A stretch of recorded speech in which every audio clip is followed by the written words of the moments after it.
Kolkata two Puri road ট্রিপের তৃতীয় এবং অন্তিম পর্বে আপনাদের সকলকে স্বাগত জানাই। আজ পুরী থেকে ফেরার পালা।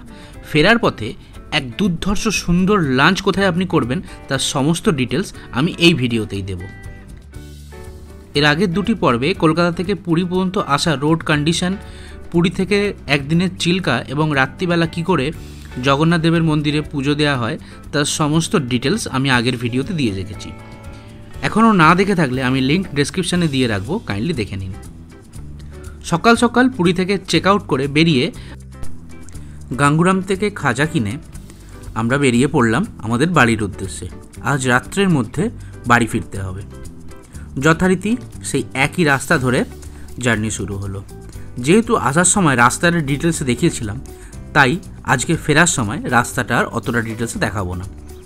যথারীতি পুরী থেকে মোটামুটি 250 কিলোমিটার্স মতন ভালো রাস্তা আসবে, তারপরে আবার ওই ডাইভারশন রোড 150 কিলোমিটার ডাইভারশন রোডের পরে আবার কিছুটা ভালো রাস্তা।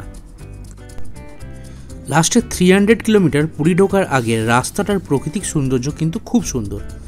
চারিদিকে ছোট ছোট উঁচু উঁচু পাহাড়, তার সাথে সবুজে ঘেরা রাস্তা এবং রাস্তার কন্ডিশনটাও ভালো, মন ভালো হয়ে যাবে। এই রাস্তা দিয়ে অলমোস্ট 150 কিলোমিটার আসার পরে হঠাৎ করে প্রচণ্ড খিদে পেল। আর খিদে যেমনি পেয়েছে, কি করব, কোথায় খাবো, কিছুতেই ডিসাইড করে উঠতে পারছিলাম না। হঠাৎ করে মাথায় এলো পুরী থেকে 250 কিলোমিটার আসার পরে, মোটামুটি কলকাতা থেকে 250 কিলোমিটার আর পুরী থেকে 250 কিলোমিটার মাঝামাঝি জায়গায় হাইওয়ে থেকে 12 থেকে 14 কিলোমিটার ভেতরে ঢুকলেই বাগদা বিচ পড়ে। আর বাগদা বিচ মানেই সি বিচ, সুন্দর সবুজে ঘেরা সি বিচ, আর তার সাথে অপরূপ সুন্দর সি ফুড। ব্যাস অমনি এক এক করে গুগল ম্যাপে হোটেল সার্চ করে ফোন করা শুরু করলাম। একটা হোটেলে মোটামুটি মনের পছন্দ মতন খাবার পেয়ে গেলাম, অর্ডার দিয়ে দিলাম। অর্ডার দিয়ে আমরা এই যে হাইওয়ে থেকে এখন নিচে নেমে যাচ্ছি। হাইওয়ে থেকে ডান দিকে যেতে হবে বাগদা বিচের রাস্তা।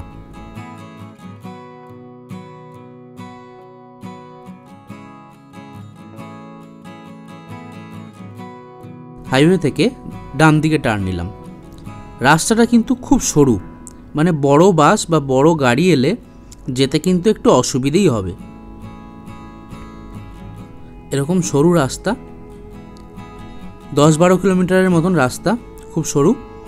তবে 10-12 কিলোমিটার আসার পরে যখন আপনি ক্যাম্পে পৌঁছবেন, মনটা কিন্তু অ্যাকচুয়ালি ভালো হয়ে যাবে।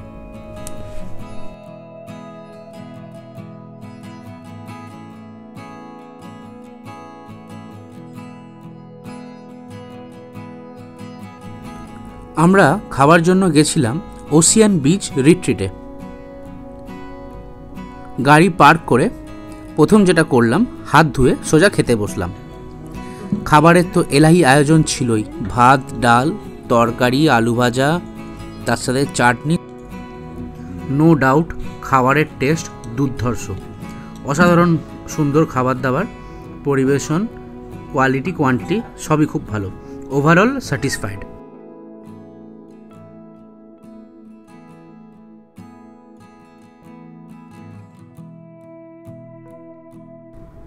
ওদের ফিশ মিলের সাথে আমরা অর্ডার দিয়েছিলাম দেশি মুরগির ঝোল, অসাধারণ খেতে ছিল।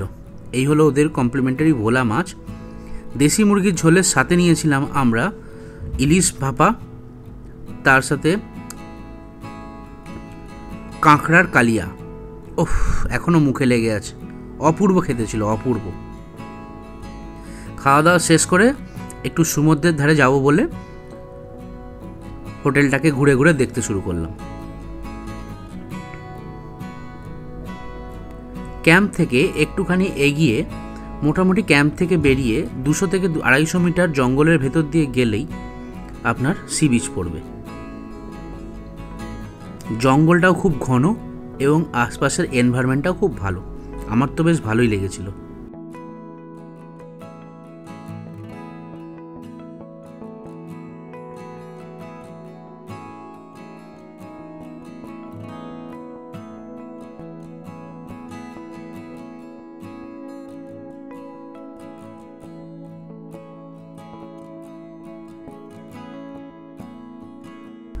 এই ঝাউয়ের জঙ্গলের মধ্যে দিয়ে নিস্তব্ধ পরিবেশে ঝিঝির ডাক শুনতে শুনতে হাঁটতে কার না ভালো লাগে। আর হেঁটে হেঁটে জঙ্গল পেরোনোর পর চোখের সামনে যেটা এলো, সেটা সত্যি বলছি মানে গোয়ার কোনো একটা সুন্দর বিচের থেকে কোনো অংশে কম না। অপূর্ব দৃশ্য, অপূর্বতার শোভা।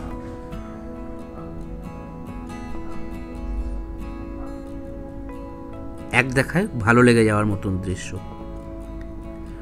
উইকেন্ডে একদিন বা দুদিন ছুটি থাকলে আপনি আরামসে এসে এখানে 2 দিন কাটাতে পারেন, ভালো লাগবে আপনার।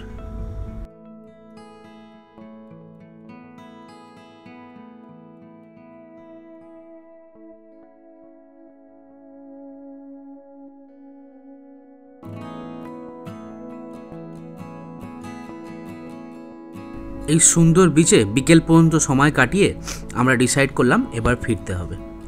যথারীতি সারাদিন এই 3 দিনের ক্লান্তির পরে আর ভিডিও করতে ভালো লাগছিল না। সোজা এসে আমরা রাত্রিবেলা 10টা নাগাদ দাঁড়ালাম কোলাঘাটে। কোলাঘাটে এক্সপ্রেস ধাবায় বাটার নান, বাটার চিকেন, তার সাথে মিক্সড ফ্রাইড রাইস দিয়ে ডিনার করলাম। ডিনার করে মোটামুটি 11টা নাগাদ আমরা ঘরে ঢুকে গেছিলাম। আজকের মতন এ পর্যন্তই। আমার ভিডিওটা ভালো লেগে থাকলে আমার চ্যানেলটা প্লিজ সাবস্ক্রাইব করবেন এবং শেয়ার করবেন যারা পুরী যাওয়ার রোড ট্রিপের প্ল্যান বানাচ্ছে, এতে তাদের সুবিধা হবে। ধন্যবাদ।